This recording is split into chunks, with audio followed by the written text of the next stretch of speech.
Hi, I'm Tom. This is Old Mossy, my 1985 Mercedes-Benz 300 CD turbo diesel.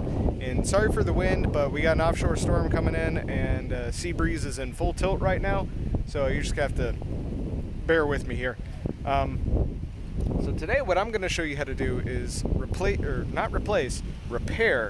your. Oh, let me get this right. Accelerator Linkage Pivot Mount for a late model W123 Mercedes-Benz.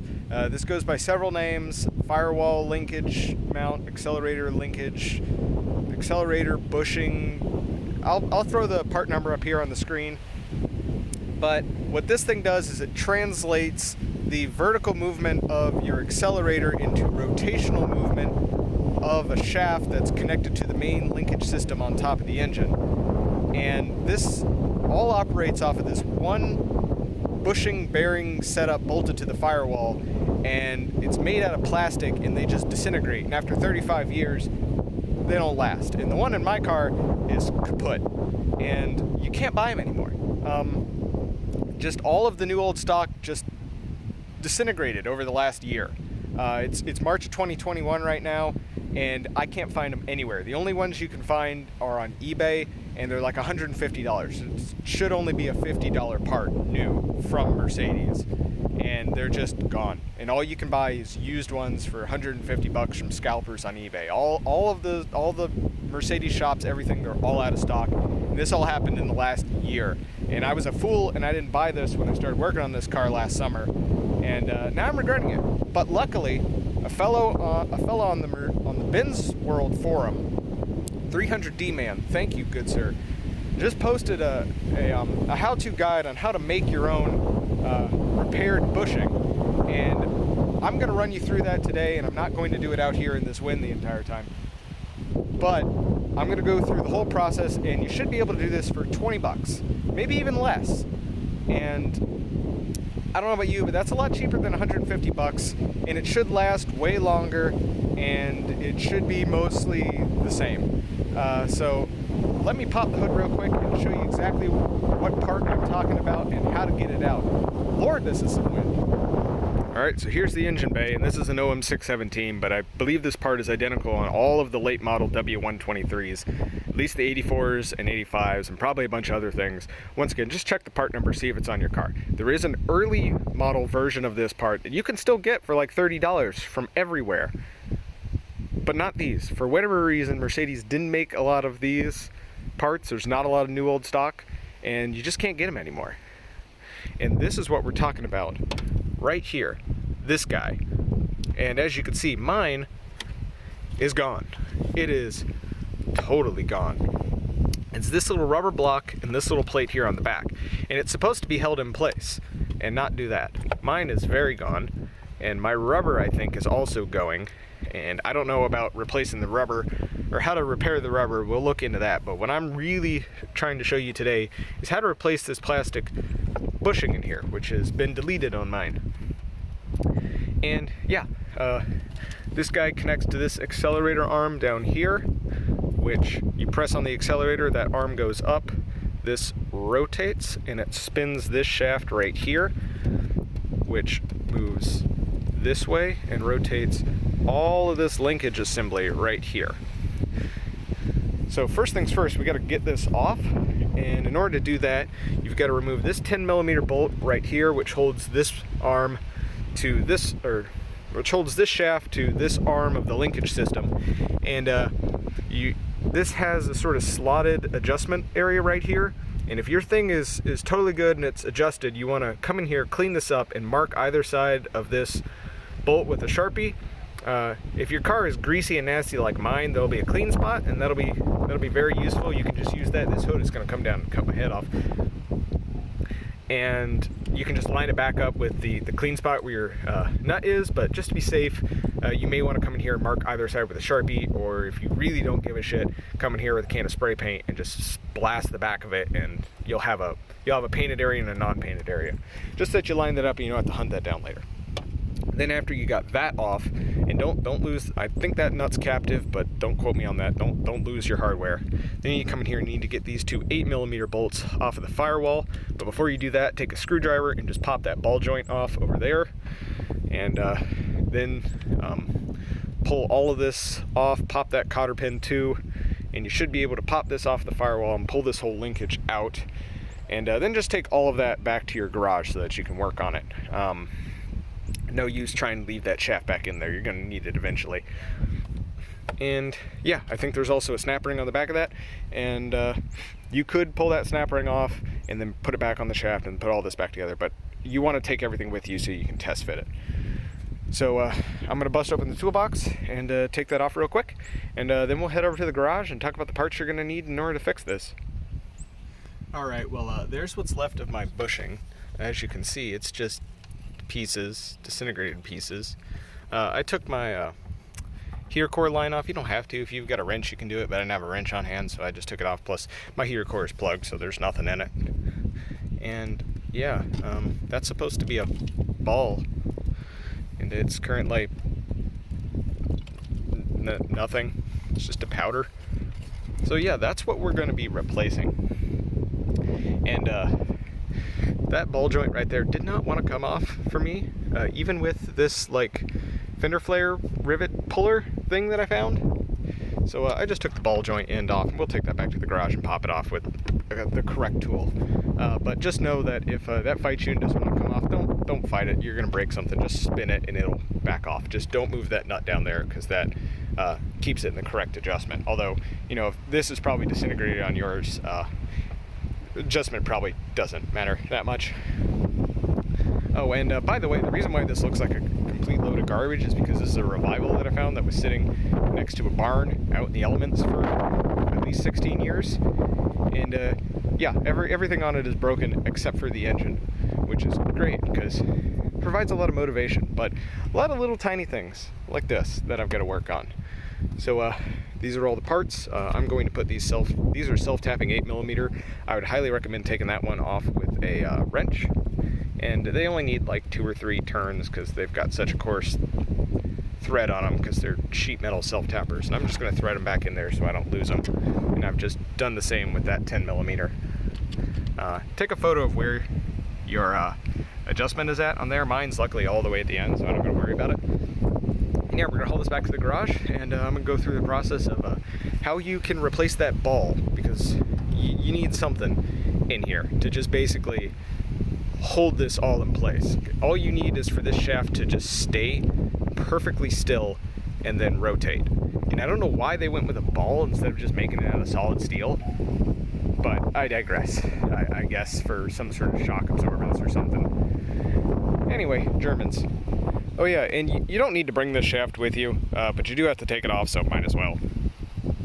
Oh yeah, completely forgot to mention, the reason why you need to replace this part is because this translates all of your accelerator movement into the actual linkage system that controls the injection pump or the throttle body, etc. So if your bushing is worn out, you can jam on the accelerator and it, instead of doing this, it does this. And you have no power. It feels like something's wrong with your engine, but all it really is that your accelerator's not doing anything. With this guy, I can floor the accelerator and she gets up to a crisp like 2800 RPM, because that's all the accelerator movement I got. But I can walk in there and grab that linkage, pull on the back of the stop, and bring her all the way up to close to 5000 RPM. So I've got like half of my accelerator. So that's why you want to get rid of this, because you're basically not having access to your accelerator if this thing is messed up, and that's why we're fixing it.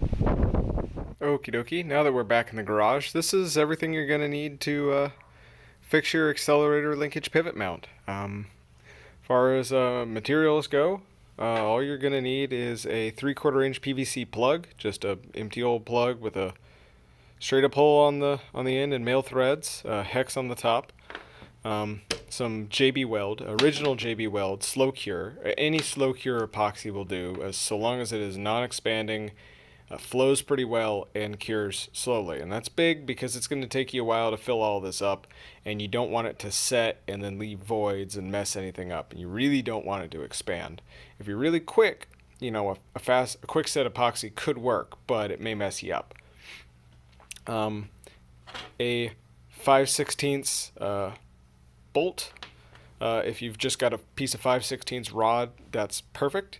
A 5/16 drill bit, and a little bit of oil. If you're really slick and you know what you're doing, you can use the back end of the drill bit, but I'm not going to risk it.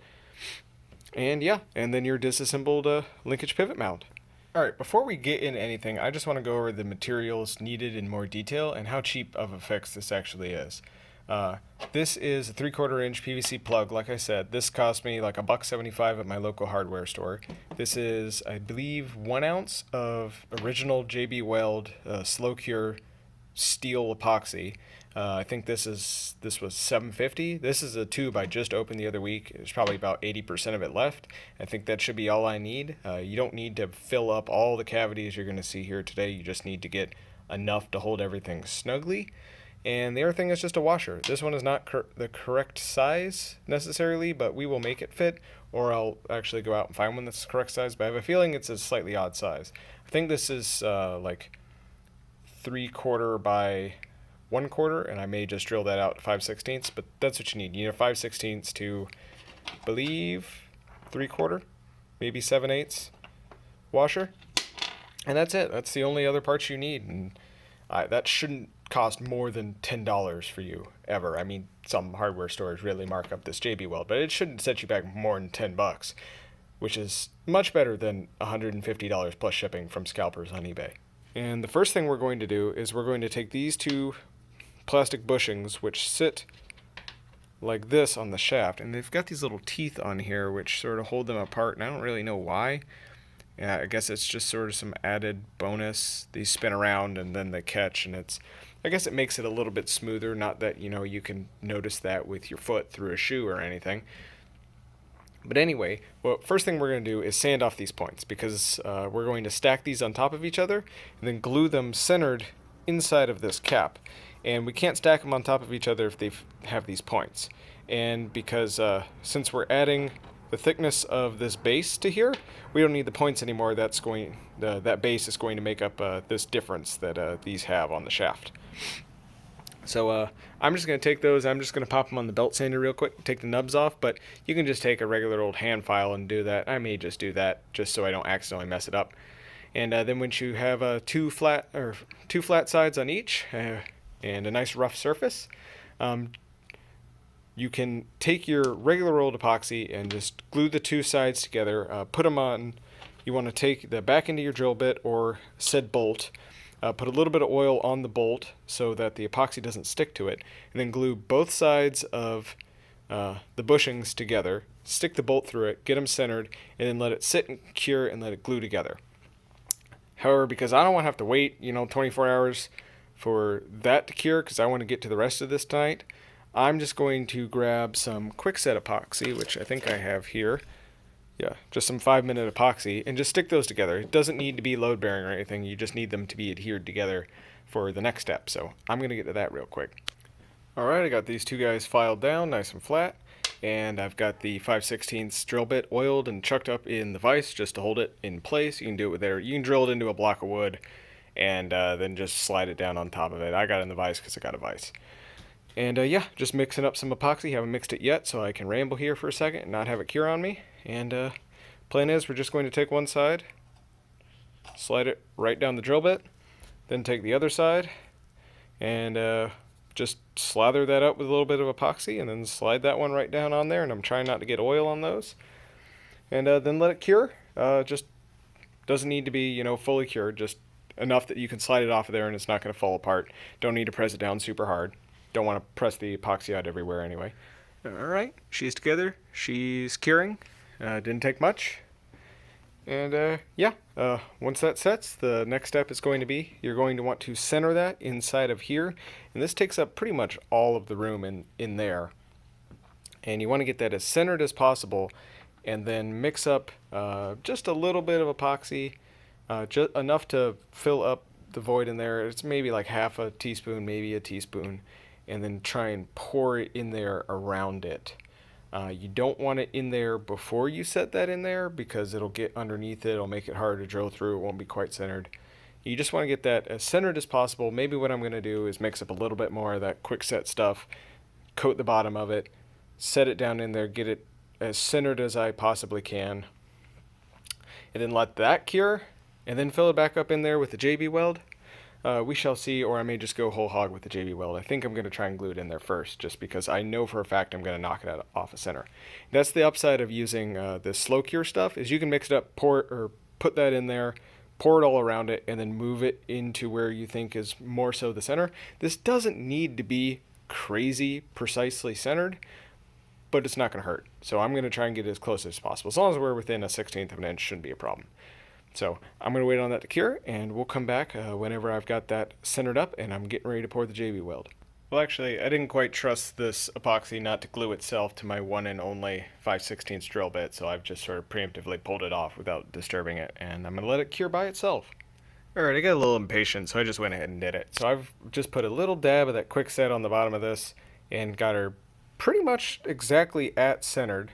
Doesn't need to be hyper precise. Like I said, there's so much slop in this system, it's not going to matter. Plus, there's so many places for adjustment that you can always take it out. Just need to make it, close. And that looks close enough to me. About a little bit more than a 1/16 of an inch all the way around. And I just want to go over real quick about the whole theory behind what we're doing.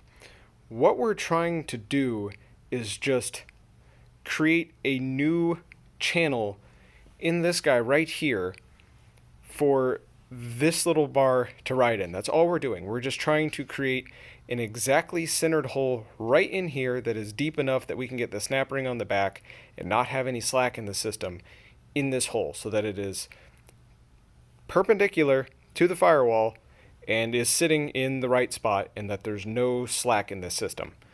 And you don't need to use JB-Weld if you got like polyurethane bushing material. Like if you're a shop or something and you've just got that stuff on hand, mix it up and use that. That'll probably work just fine.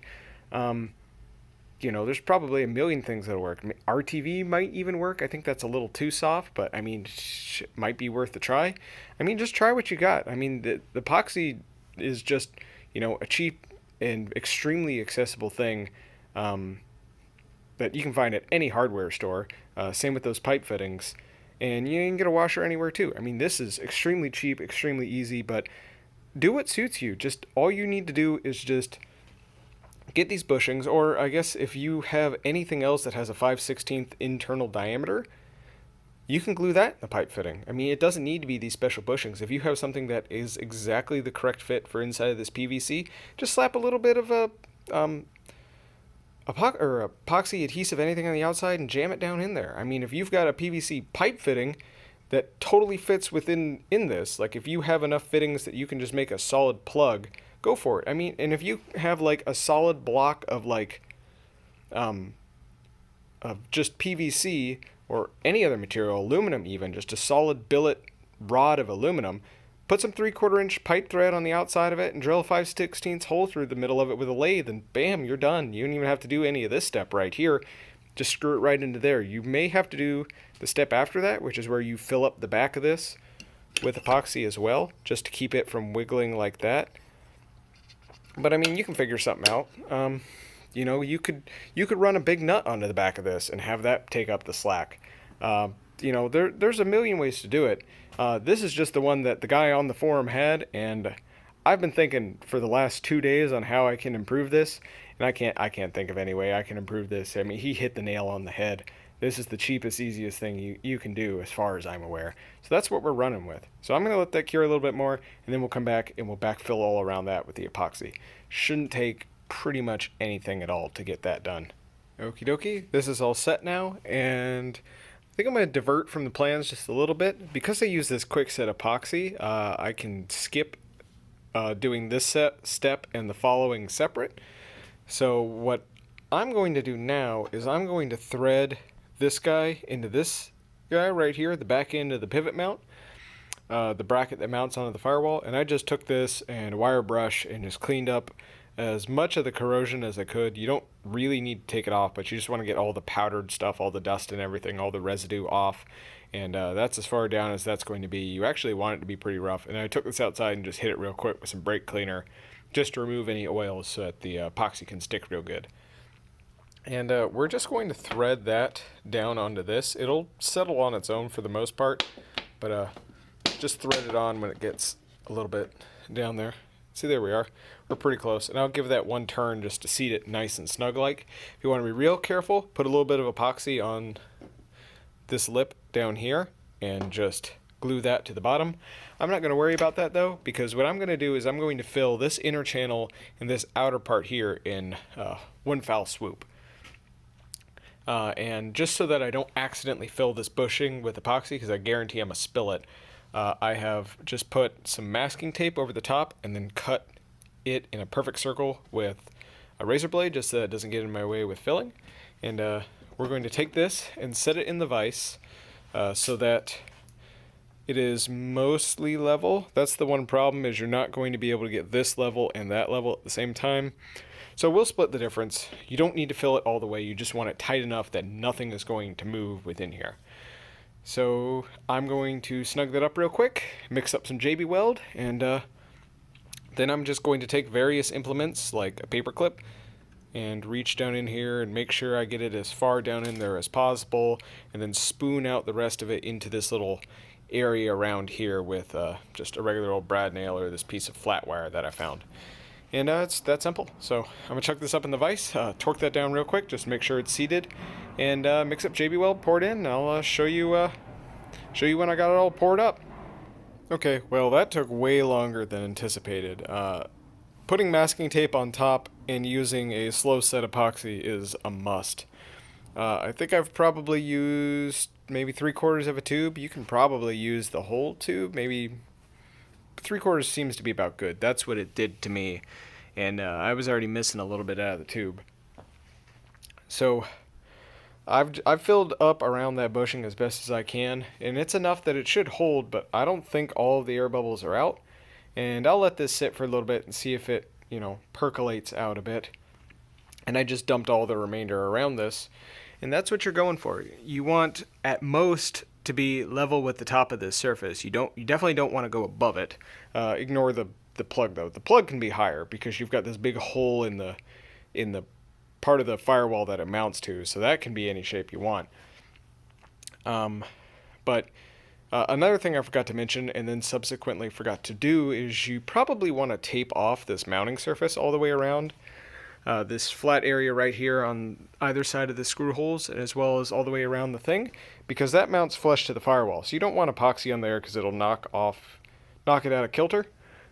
So put tape around that before you do this, unlike I did, because I've had to go around and wipe everything off. And yeah, I'm just going to let this sit for probably 36 hours.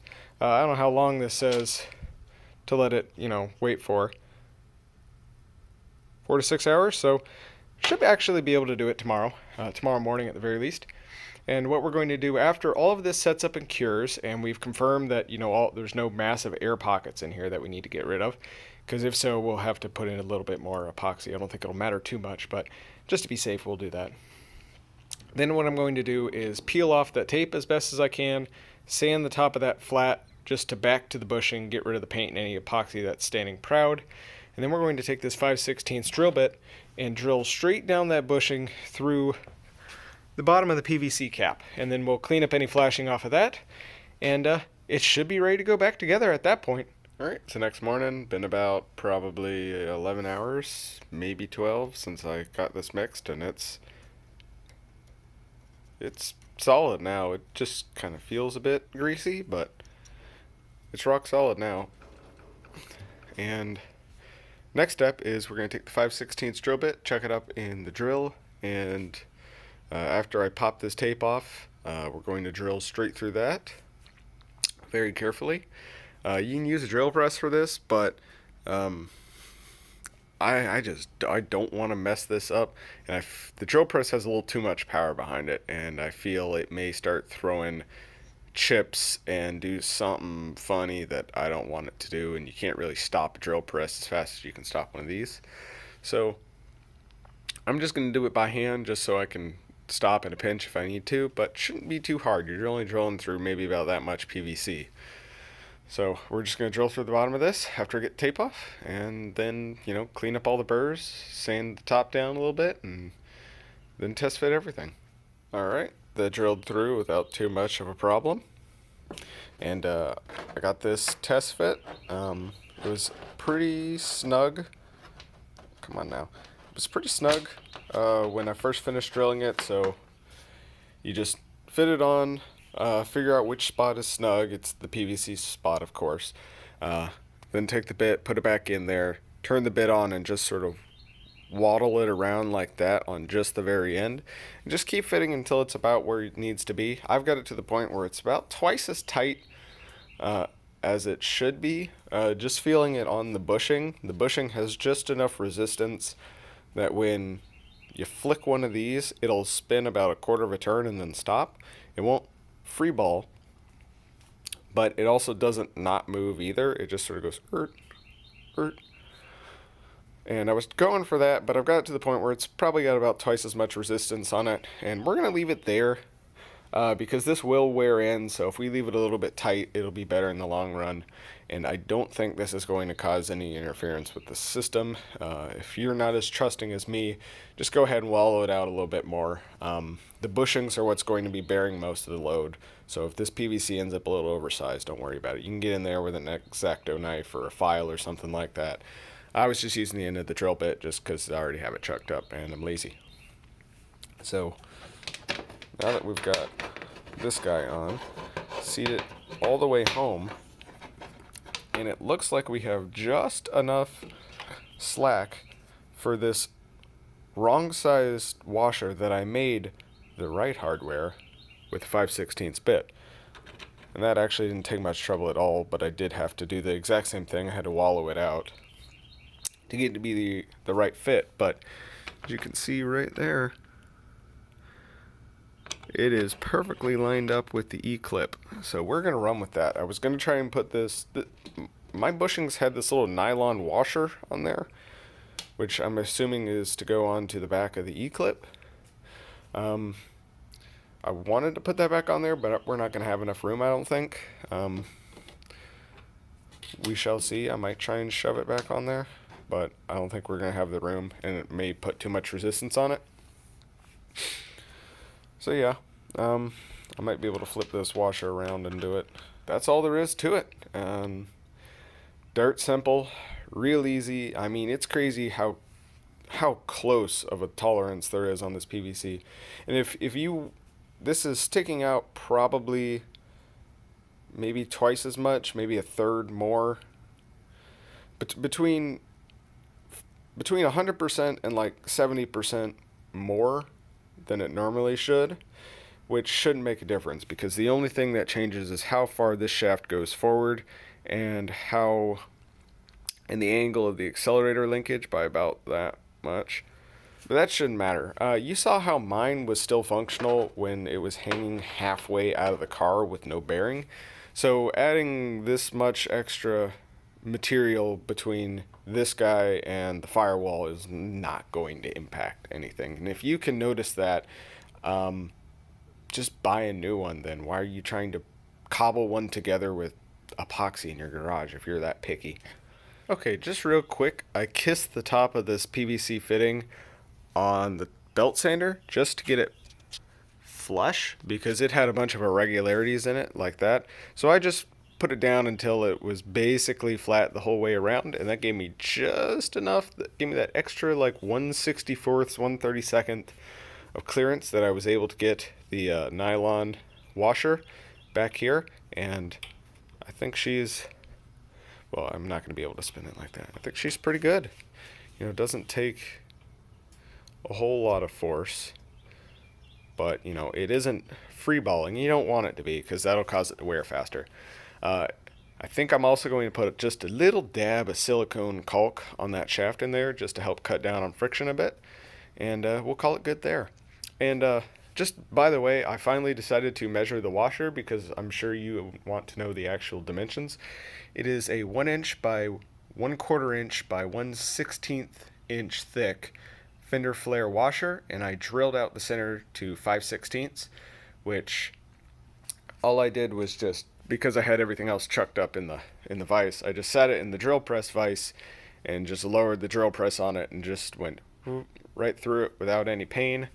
And then I pulled that washer back out, grabbed it in a pair of vice grips, and then just took the hand drill and just went through there, like stuck it in and went like this a couple of times, and then test fit it until it was nice and free, and then took a round file, and just filed off all the burrs. And that's how you make the wrong hardware the right hardware. And yeah, we're just going to throw this in the Mercedes now, and hopefully this sucker works forever in perpetuity, or until the car explodes, which could be tomorrow. And yeah, if there's something wrong with your rubber bit up here, I'm sorry, dude, I don't know how to help. But alright, I've added just a tiny little dollop of brake grease. Any grease will do, probably. Moly, lithium, multi-purpose, whatever you got lying around. I probably wouldn't use Crisco. Yeah, just some sort of synthetic grease. Doesn't need to be extreme pressure, doesn't need to be terribly heat resistant, but it should be, at least, heat resistant enough to withstand like 200-degree Fahrenheit temperatures. So I'm using brake grease because I have brake grease and it's silicone. It doesn't mess with anything. It has good sticking power, and that should last forever. And you're just adding that so that this shaft doesn't wear on the PVC or the bushings and wallow this out. And that's all it's there for, and that should be plenty. So let's fast forward to the future and see what this does on the car. Alright, so we're back out here with old Mossy, and we're going to see how this fits. Hopefully everything goes together peachy keen and we don't have to do any fitting. Well, there she is. She went in without too much fight. Actually, I don't think anything fought me. Put my two 8mm back in, bolted right up. Well, first I had this little ball joint off over here.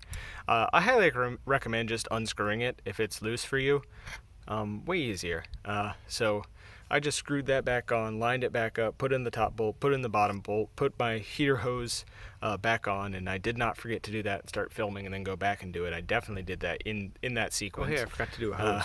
Then just set the rod down in here, put the cotter pin in, line it up over here, push this back out, line it up in the hole, put the bolt back in, lined up my clean spot, torqued it down, and she's ready to go.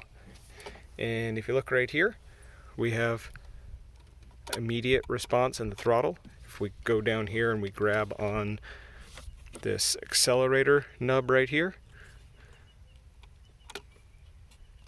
instant responsiveness out of the accelerator. Runs the whole way through, gets everything over there on that guy who I forgot what it does.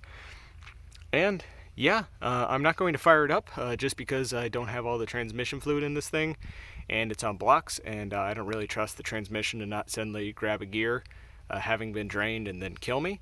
So we won't do that, but I will set the phone up on the tripod and get into this luxurious, immaculate cab. Ignore the massive holes in the leather and the deleted backrest and the moss growing on the carpet and all of the rust under the door. Just ignore all of that and the painter's tape and the fact that the hood release is a piece of T-iron. And I'm going to get down in here and smash on this here accelerator pedal and show you that it is functioning up there. And you're just going to have to trust me on that because I don't have two cameras. So we're going to set that up and catch you on the flip side.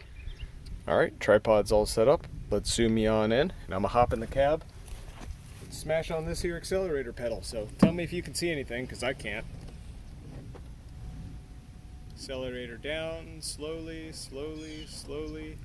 Still going, still going. Woo, all the way to the floor. Alright, yeah, so ignore the stuttering. That's just the hinge on my accelerator pedal sticking, because I've never been able to get this thing all the way down before because of broken pivot mount. But I'm assuming that has full travel up there.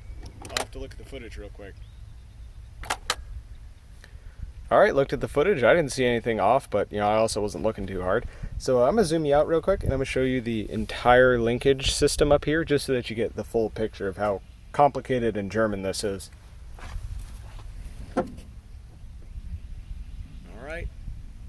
Pressing on the accelerator now, going down slowly, hitting the sticky spot. There she is, pegged to the floor. And we'll go up slowly. Comes up smooth, but goes down rough.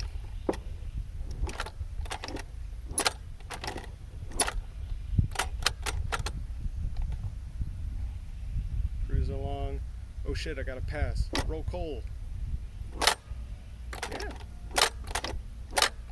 I think that's working pretty good. I've never heard it make that noise before. That one. All I've ever heard it do is this. So that's all the accelerator I've ever had in this car.